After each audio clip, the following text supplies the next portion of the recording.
নমস্কার, আমি হলাম তন্ময়। তো আজকে যে বিষয়টা নিয়ে আলোচনা করব সেটা কিছু রাহুর বিষয় নিয়ে আলোচনা করব। আমরা সবসময় রাহুকে নিয়ে একটু চিন্তায় থাকি। রাহু গ্রহটা কীরকম, রাহুর সাথে কোন প্ল্যানেট কম্বিনেশনে থাকলে কীরকম ফল প্রদান করে, রাহুর দশা কীরকম। তো এর কিছু রেমেডি উপায় প্রয়োগ যদি করি আমরা খুব ভালো এবং শুভ ফল প্রাপ্তি করি। প্রথম কথা বলি, যাদের জন্মকুণ্ডলিতে রাহু খারাপ আমরা বুঝবোটা কী করে। প্রথম কথা হচ্ছে, যাদের জন্মকুণ্ডলিতে রাহু খারাপ বা রাহুর নেগেটিভ ইম্প্যাক্ট আছে, যেটা আপনাদের খুব বাজে রকমভাবে এফেক্ট দিচ্ছে, সেটা হচ্ছে প্রথম কথাই যে হাতের রিস্ট একটু সরু মতো হবে। ঠিক আছে, রিস্ট হবে একটু সরু মতো, নাকটা হবে একটু বাঁকা বা স্ট্রেট হবে না, একটু বাঁকা টাইপের হবে। তাদের জন্মকুণ্ডলিতে রাহুর প্রভাব কিন্তু খুব পরিমাণে বেশি, নেগেটিভ প্রভাব খুবই পরিমাণে বেশি। ফার্স্ট কথা। সেকেন্ড কথা হচ্ছে, রাহুর যখন খারাপ থাকবে একবারের জায়গায় 5বার কাজটা করাবে।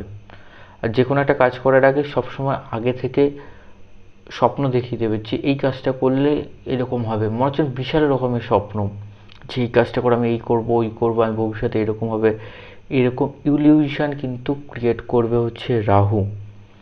তো এটা জেনে রাখতে হবে, রাহু কিন্তু ইলিউশন ক্রিয়েট করে বাস্তবে রূপান্তর করতে গেলে সেটা সম্ভব হয় না।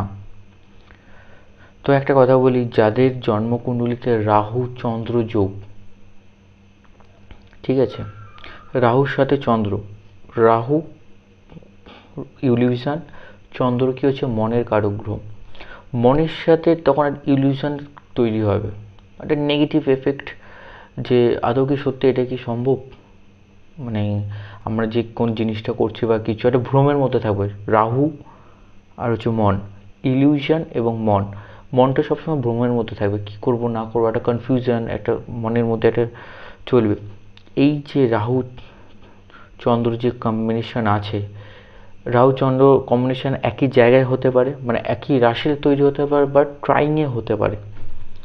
1-5 মানে 9-এর মধ্যে যদি থাকে রাহু চন্দ্র, রাহু বসে আছে লগ্নে, চন্দ্র বসে আছে পঞ্চমে বা নবমে, সেটাও কিন্তু কম্বিনেশন আছে। এবার ডিগ্রি কত দেখতে হবে, ক্লোজ আছে কিনা। তো প্রথম কথা আমি বলবো, রাহু চন্দ্র থাকলে সেই ব্যক্তিরা প্রচণ্ড ইমোশনাল হয়। তাদের জন্য কি করবে, যাদের রাহু চন্দ্র কম্বিনেশন আছে তাদেরকে আমি বলবো ভালো বই পড়তে, নোবেল বুক।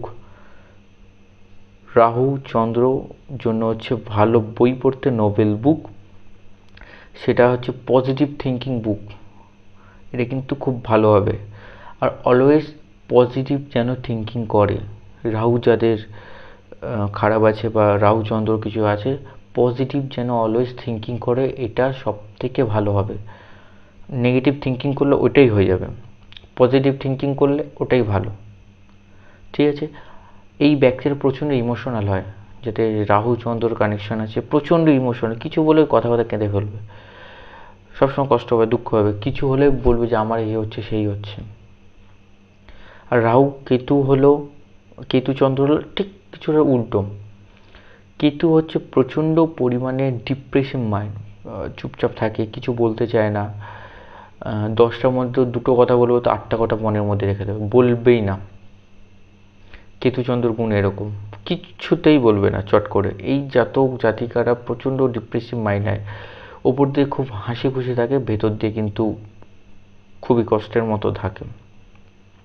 তো একটাই বলবো, যে কেতু চন্দ্র যখন যোগ থাকে, ঠিক আছে, ভালো করে বই পড়তে বলবো, বুক রিড করতে বলবো ভালো করে, যে কোনো বই, যেন স্টোরি বুক হোক বা যে কোনো বই, গল্পের বই হোক, বই যত মন দিয়ে পড়বে ততই কিন্তু কেতুচন্দ্র যোগ ভালোভাবে কাজ করবে। ঠিক আছে, আর লাস্টে একটা রেমেডি বলি, সেটা হচ্ছে রাহুর যে ইম্প্যাক্ট, রাহুর দশা চলছে বা রাহুর দশা অন্তর্দশা বা রাহু খারাপ নেগেটিভ ইম্প্যাক্ট দিচ্ছে, এটার জন্য ফার্স্ট যে সব থেকে ভালো রেমেডি হচ্ছে গঙ্গা জলে স্নান। প্রতিদিন যদি গঙ্গা জলে স্নান করা হয়, বিগত প্রায় 3 মাস যদি স্নান করা যায়, খুবই ভালো ফল পাওয়া যাবে। বা সপ্তাহে যদি 1 দিন কি 2 দিন স্নান করা যায়, এটাও খুব ভালো ফল পাওয়া যাবে। সেটাও যদি সম্ভব না হয়, অন্তত মাসে 1 দিন, সেটা হচ্ছে পূর্ণিমার দিন যদি স্নান করা যায় রাহুর ইম্প্যাক্ট কিন্তু অনেকটাই কমে যাবে আর খুব ভালো ফল দেবে রাহু। কারোর তো বাড়িতে গঙ্গা জল নেই, মানে গঙ্গা কাছাকাছি নেই, কি করবে? তো বাড়িতে গঙ্গা জল এনে বালতির মধ্যে গঙ্গা জল ঢেলেও স্নান করতে পারো, সেটাও হবে।